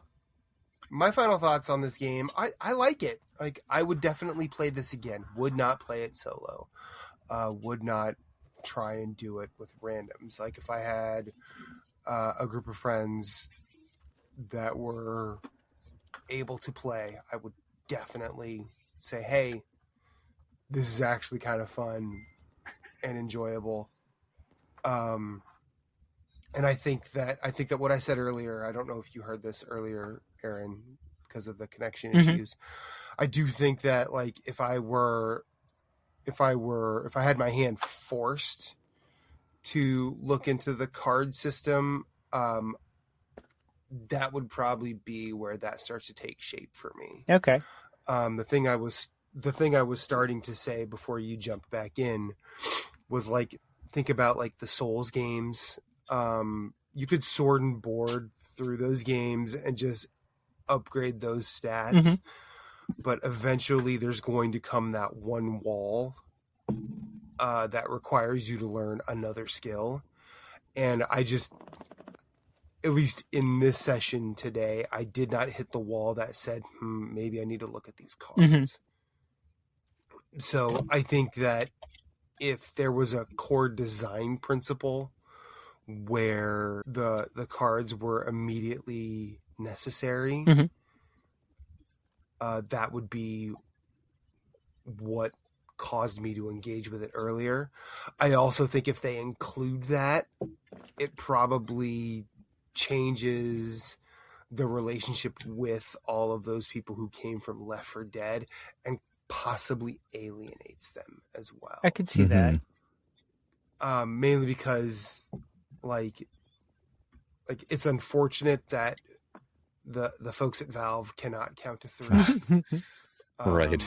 Like we're never getting Half-Life 3, we're never getting Portal 3, we're never getting Left 4 Dead 3. Yeah. And Team Fortress 3, I don't think they ever wanted to make. But I think they have to try something different for the sake of making this Back 4 Blood, and it's essentially Left 4 Dead 3. People talking about video games online, be they actual, critics that are paid to write, or just a YouTube personality that's paid by their engagement. The easy message is always, oh, well, they're lazy. They're just like Back 4 Blood is just Left 4 Dead at that point. Yeah. What differentiates it? What sets it apart? So the card system does differentiate it, but like, as you started to say earlier, it didn't have to be cards. Right. And I think that, I don't think that cards is necessarily a bad idea, but I also don't know what a good idea in this space is. Because clearly the characters themselves seem just to be their avatars and not much else. Yeah. Like, I'm playing as Charisse, that looks like combination firefighter, but also something else. And then I started the game as like somewhere between young John Goodman and David Harbour from Stranger Things. And there's also like Military Man. There's Jim from The Office. There's LeBron James looking character. There's a whole bunch of just almost, I just want to look like this person. Yeah. This time, rather than be a role or incorporate a play style, or like knock off Seth Green from Can't Hardly Wait. Like there's just facade. They don't seem to, they don't seem to have anything to them. And I think they don't because they have not been around as long as Left 4 Dead was. And I think the way that you guys talk about Left 4 Dead, it's not an accident that you like the characters there. I don't think, regardless of how long you play that, I don't think those characters being worse written than they are for you guys makes them as impactful. Mm-hmm. Or makes them quotable. And the reason I say that is because like I like the Borderlands series an awful lot. I did not care for Borderlands 3 all that much, but there were plenty of lines of dialogue in that game that I still think about to this day. Right. And there's and that takes something. That takes some modicum of skill. I don't think that modicum of skill has been applied to this in my experience thus far. Yeah. Mm-hmm. I think that makes sense. But I also think that's kind of not the point. But also, I'm just a dude on the internet. What do I know? No, I mean, I think, I agree. I think I do kind of want to kill this Military Man, though. That would be nice if we could take out some more NPCs. Look at him. He just takes it. He's like, bullets? Yeah, whatever. Got an arrow in my neck? Whatever. An arrow in my shoulder? It's nothing. Arrow in the groin? You guys ain't even seen real war. Put an arrow in the knee. Do an arrow in the knee. He needs an arrow in the knee because Skyrim or whatever. I don't know. And he looks like Ace Ventura. Ah! Ah! Ah! Yeah, I think my final thoughts on this game, I mean, we played it for a long time because, we played Left 4 Dead 2 for such a long time. And then we were like, we got to find something new. We tried a couple other games, and then we heard that this was coming out. We got super excited, and we were really amped up. We played it until they basically just, on, the sly, decided not to continue pursuing it. And, I didn't even realize until I think, Aaron, you had mentioned to me, you were like, yeah, they're not doing anything with this game anymore. It's done. And I was like, wait, what do you mean it's done? You were like, they're not doing another season pass. They're not updating any more stuff. The last DLC that we got was it. And I was like, no, that's not what they promised us. And you were like, well, we're out of luck. And I was like, seriously? And then I was like, do we go back to Left 4 Dead 2? And you were like, we got to find something else. I can't do Left 4 Dead 2 right now. I was like, okay, we'll find something else for now. But yeah, it's just, it has a lot of the aspects of Left 4 Dead 2 that I still love. The safe room door looks like a safe room door from Left 4 Dead 2. It just says danger ridden instead of danger infected. It has all the scribbling on the wall from people that were in the safe room. There's a lot of that aesthetic and charm that they kept. And I think that's what really made it feel like Left 4 Dead 3 and not like a different game. I think they tried their best with the cards that they had, considering that they... I see what you did there. Right? But considering that they didn't have a shot in the dark at even getting, the licensing to do a Left 4 Dead 3 game because Valve said no. It just wasn't going to happen. Yeah. And it's awful that Valve does that they basically hijack and then hold these franchises hostage because they want to maintain the control and the money. But it's also just like such a slight to the fans of those intellectual properties to not just say like, okay, like go ahead, do it. Like, I think, and we'll probably talk about this when we do a Left 4 Dead 2 episode, but one of the things that I liked was like several years ago, they had this guy who was like a super fan who was also like a software dev. And he was like, look, like you gave us this like random, like, like survival campaign. Can I just like flesh it out and make like something more of it? And they let him do an actual update to the game. And then there was new content for it out of nowhere. And it's like, that was like, I think that happened after Back 4 Blood came out. So it's like, you still are letting people invest time into this game. Like, why not just give it up? Like, let an actual team make Left 4 Dead 3. Like, Valve doesn't have to do it. They can still own the rights, but let somebody do it. Like, we want it. People are still streaming Left 4 Dead 2. I mean, it's still popular. There are a wide range of opinions on this subject, and I think there are companies that hold IP that have done it right, and there are IP holders that are afraid to do it at all. Like, I think for the longest time, Konami has been afraid of it, but now like the Dead Cells folks are making the next Castlevania. Right. We've gotten a new Silent Hill game, and Metal Gear Solid is getting kind of remastered and re-released. Kind of.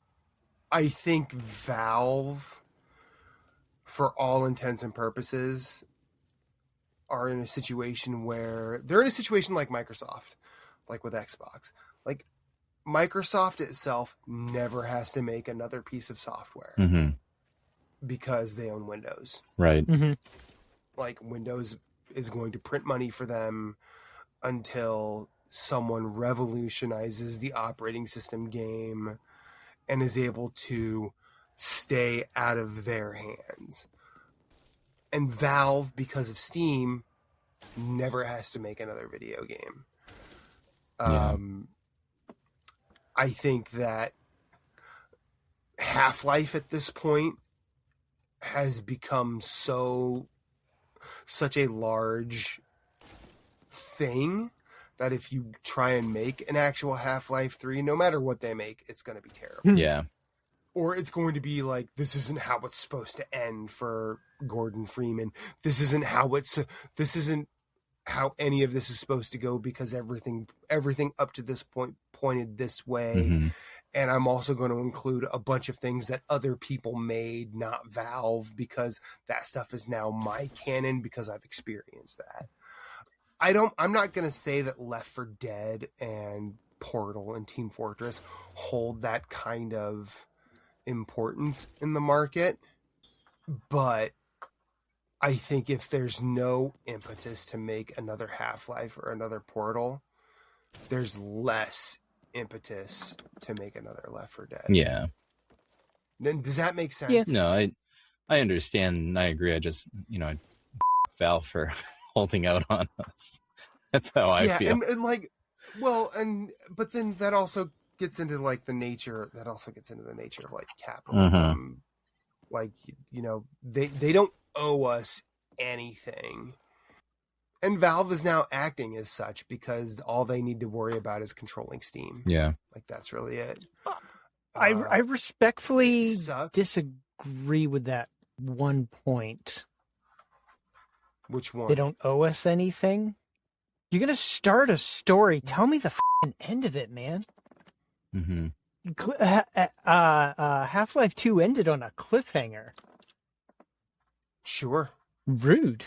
So have many things in this world. Rude, sir.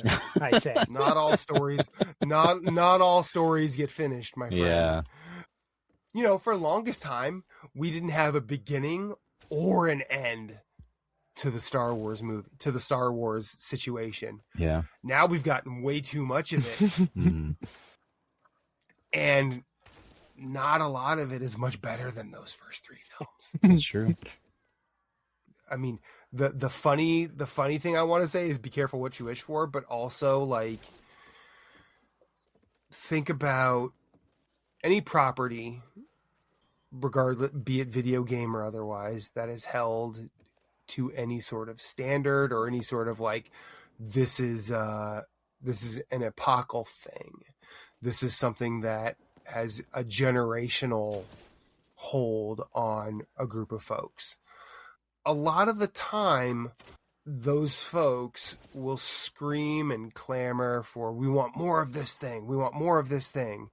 But then you give them more. Mm-hmm. And it's almost to regardless of the care or intention behind what you give them, they're like, that's not what you can't do it that way. Yeah. Mm-hmm. And I think the reason I say, you know, they don't owe you anymore is because partially when you put something out in the world, it's like if I were Valve and I had the minute I put out Left 4 Dead or Half-Life or anything, it's almost like those aren't mine anymore. Mm-hmm. And I think that it cuts both ways that they've not done more of these franchises because it could be bad if they go any further. Mm-hmm. I think that them doing Portal 2 when they did was scary because I've never played Half-Life at all. Mm-hmm. But when I heard there was a Portal 2 coming out, I'm like why? And then, you know, I played Portal 2 and I was like, oh, this is fine. Like they did this the right way. They added to Portal 2 or they added to the Portal verse in a very good way.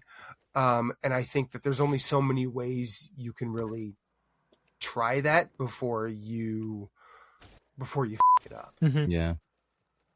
And I think there's a genuine fear of messing up what is good in Left 4 Dead, because I think if they were to try and blow that up even further, it becomes either very, very hollow or the veneer of what's good and what's bad about it disappears to the point where it's just parody.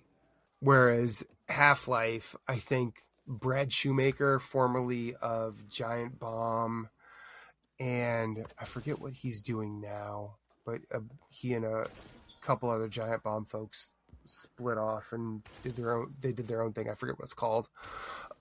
But he said the point of Half-Life was both around technology and pushing the medium forward at the time. Mm-hmm.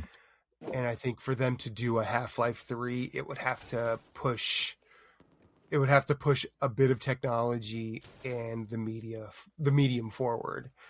And while Half-Life Alyx that came out a while back was apparently a very good VR title, did not push that medium further. I don't think. Yeah, no.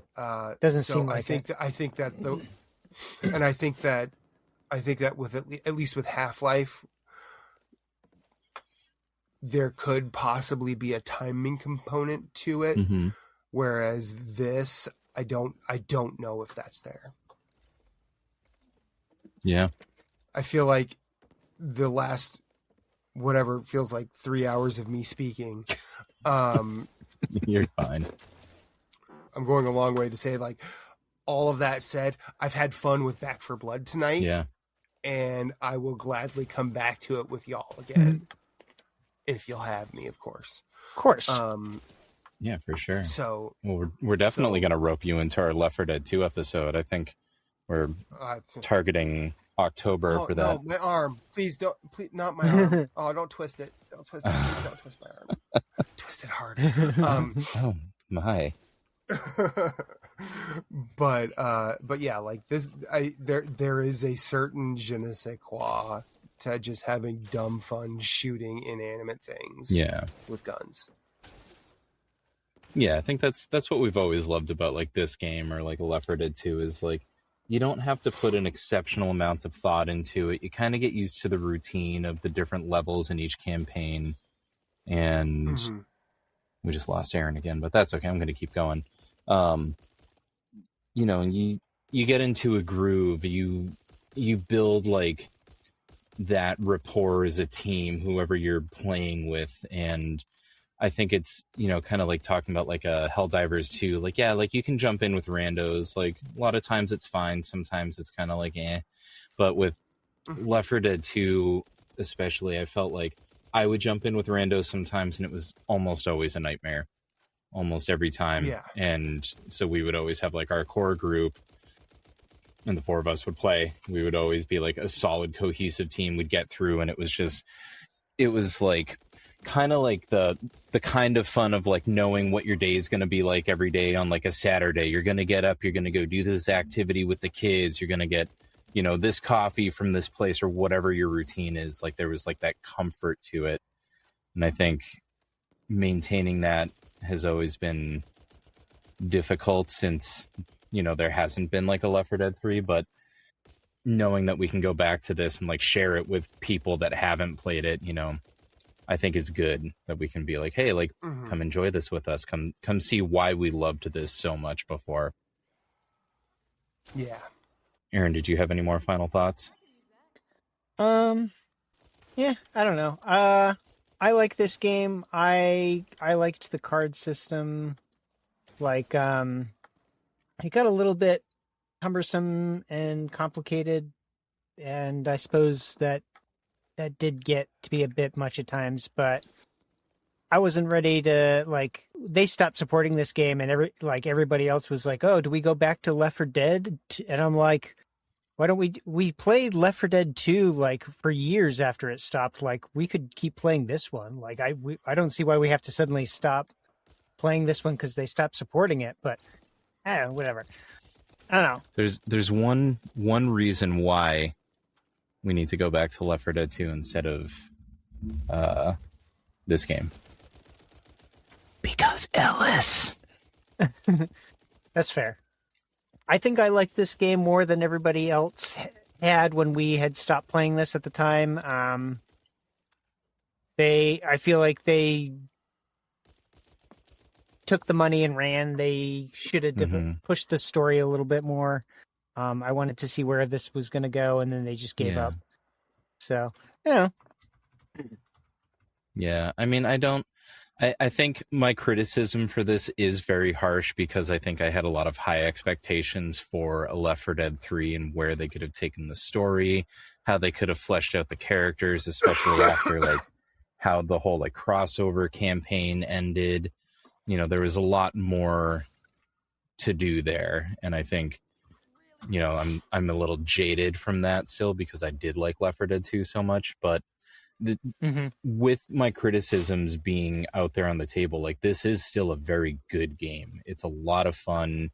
It's a great, you know, first person shooter, good mechanics. The card system is frustrating for me, but it's not that bad. I think I'm maybe like playing up how much I dislike it, but it's good.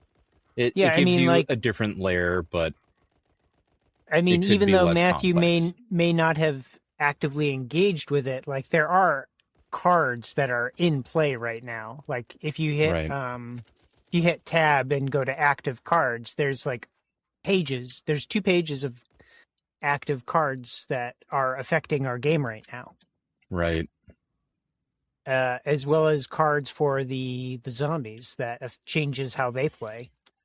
Yeah. And I think it was all just meant to randomize play, and so you weren't playing the same game every time. And I think that's all they were trying to do with that. And I just know that I've pumped so many rounds into this man. into that dude's face. And the screen keeps telling me not to shoot my teammates. So much blood here I coming out am. of him. And yeah, Oh my god. this poor army man. Well, Aaron just Leroy Jenkins his way out. I mean, that sounds about right. Yeah.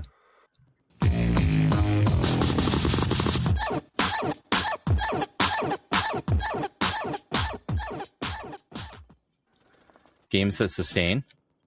What have you guys been playing? What's new? What's tasty? Helldivers and Guild Ball. Yeah, Helldivers.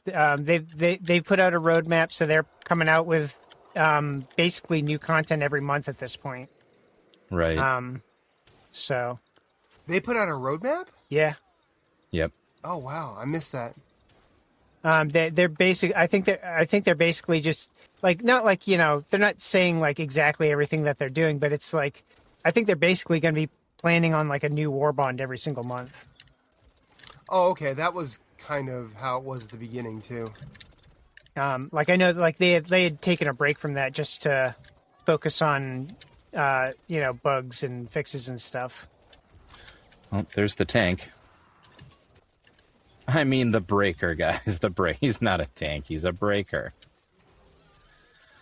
Yeah, not a tank. As opposed to the breaker incendiary. Oh, Right. Oh man, I can't wait to take you through Left 4 Dead 2, Matthew. It's gonna be, if you had fun with this, you're gonna absolutely love that game. It's so good. That and Legend of Zelda are gonna be my games that sustain through my Twilight years. Bob is on his deathbed cursing the water temple. I never had the bug, actually. I first playthrough, it's perfect. But yeah, so I guess I should say my games that sustain. Oh, sorry. Yeah, Tears of the Kingdom, still playing that, still going strong. I got to play some of Bro Venture, the Wild Co-op, the other night. I like that game. It's a lot of fun, too. Were you playing that with anybody or just on your own? I was just playing it by myself while I was getting our episode that aired this week ready to go. Gotcha. So, yeah. It was a fun one. I like that one a lot. But, Yeah, I want to play that more. yeah, we should. Oh, we definitely should. I think this has been, so, we're what, like, this is going to be episode 26. I think now that we're here, this was something I meant to write down to do, and now I'm remembering it spur of the moment and elongating an already long episode. But so now that we're like this far in, Aaron, like, did you, number one, think we were going to get this far? Number two, have any regrets or any positive thoughts about it? And number three, how do you feel about all these games that we've now amassed over time? Okay, what was the first question? Now that we're like 26-ish episodes in, how do you feel about that? Oh, I don't know. I mean, Did you think we were going to make it this far?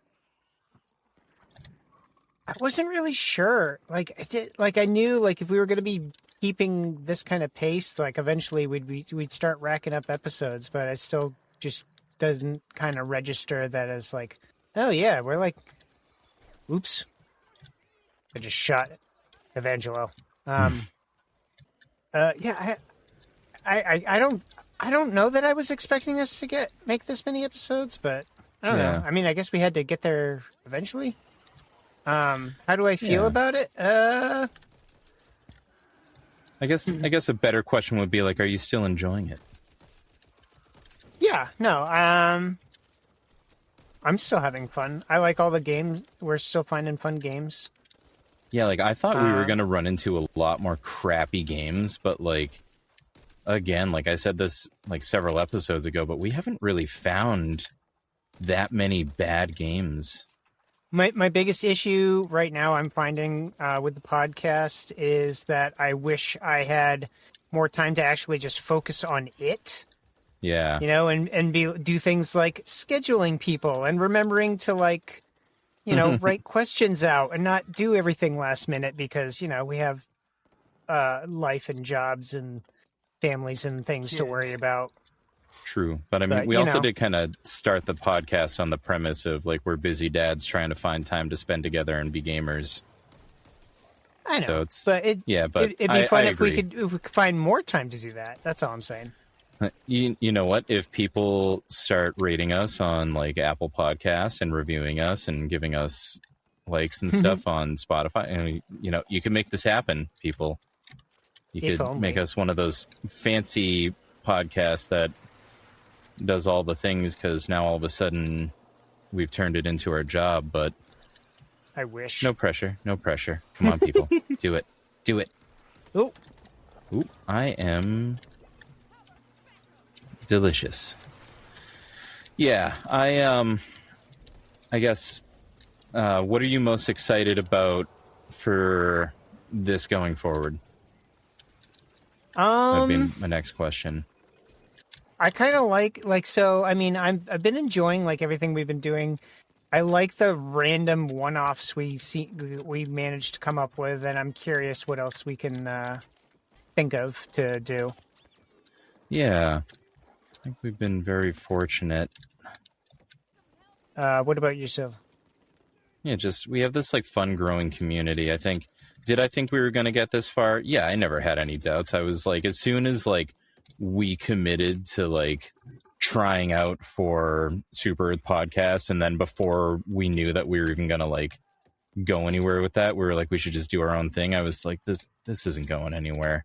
If we commit to this, it's going to be a long-term thing, and I'm grateful that it has been. And I'm just excited to see what other new games we find, new people we meet. Obviously, like Matthew, I think you've been one of my favorite products of all of this, not to make you a piece of capitalist. I love bringing a product.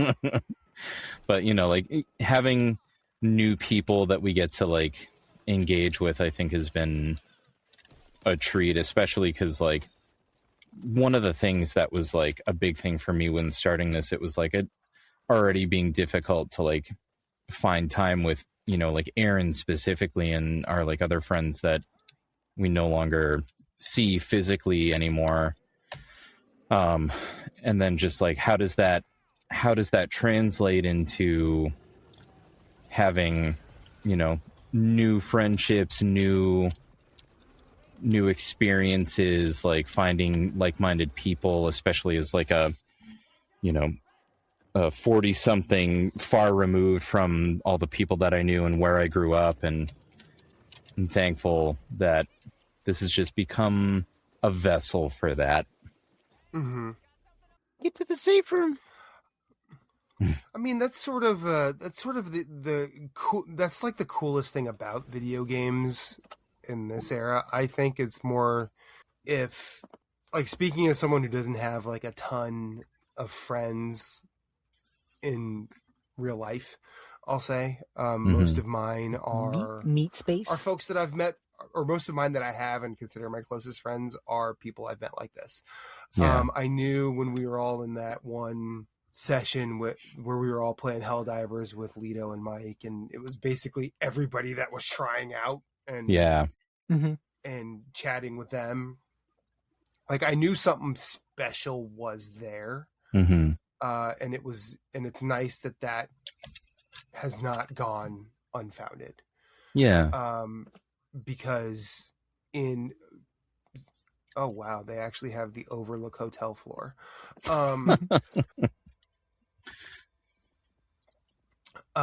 In doing podcasting as long as I have, it's easy to start and end something, but it's harder to sort of understand the good or bad about what you start and end. And I think that the podcasts that I've started and the ones that have ultimately ended,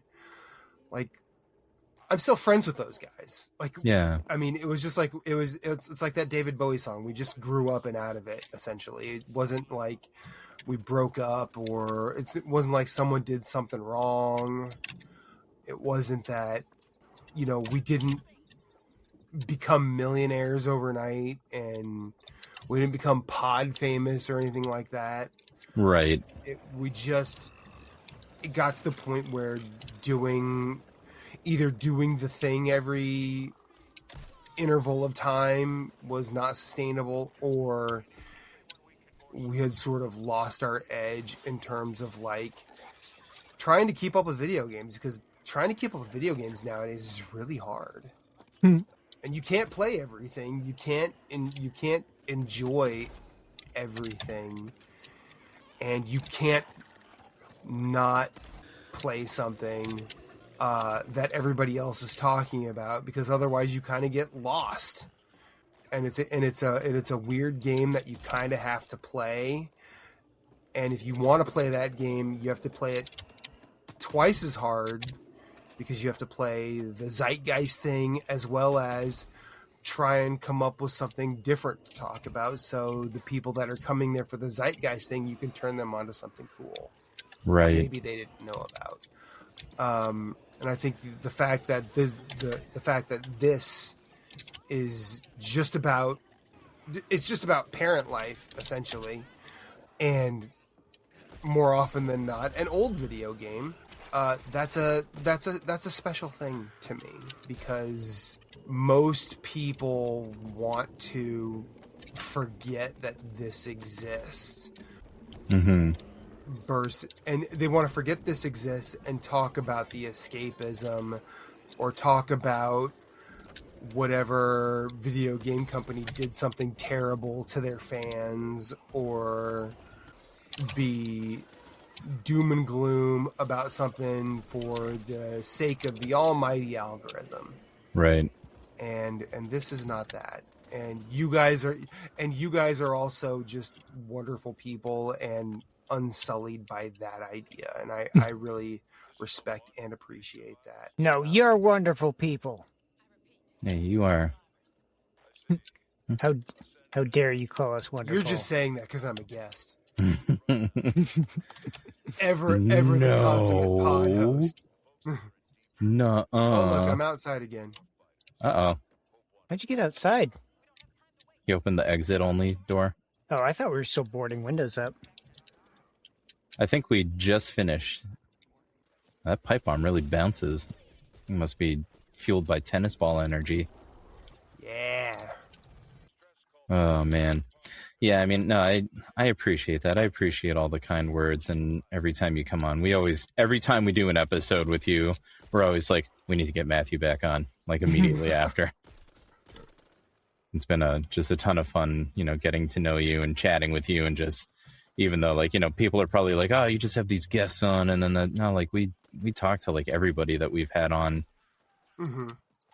It's been fun, like we had Mel on recently, and that was a ton of fun. I haven't talked to him, but I did jump into a Helldivers game with him not long after he was on, which was a ton of fun. Mm-hmm. I miss playing Helldivers with him. I wish my schedule wasn't as terrible as it is. Yeah.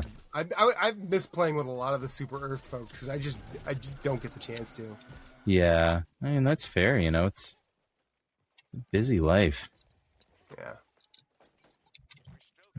Again, that's kind of the heart of this podcast and starting it, is it forces us to like make time for people and kind of enjoy that and cherish it and all that, which I think is, I think it's what we're going for, like I don't want to like be presumptuous and say, oh, like we're building this like special thing, but I mean, we're trying to show people that like you can make the time, even though like sometimes it's hard, like, you just do what you can with that time that you have, and sometimes it's not a lot of time, but just got to do with it what you can. Sometimes that time isn't gonna work out for video game time. Sometimes it's you're taking your daughter to practice for dance, and spending that time, and sometimes you're playing a game online with your new friends and making a podcast episode. Yeah.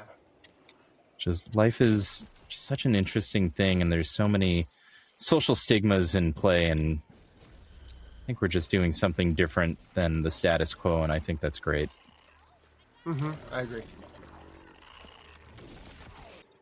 All right. So, with all the mushy stuff out of the way, Aaron, should we outro this? Oh, yeah. Maybe when there's less Aaron bullets immediately flying. disconnects. Yeah. It's just like, actually, guys, I'm just leaving. Goodbye. It's like, Outro done. and throw to Aaron. Disconnect.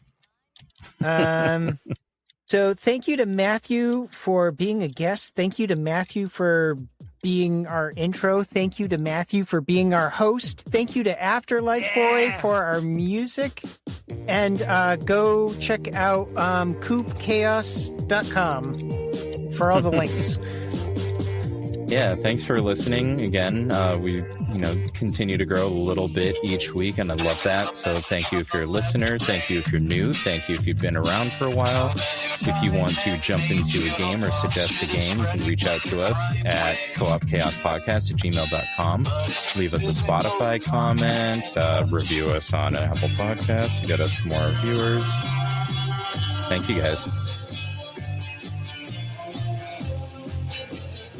All game audio and sounds featured on Co-op Chaos are the exclusive rights of their respective developers. I punched you into a loading screen. How do you like that, son?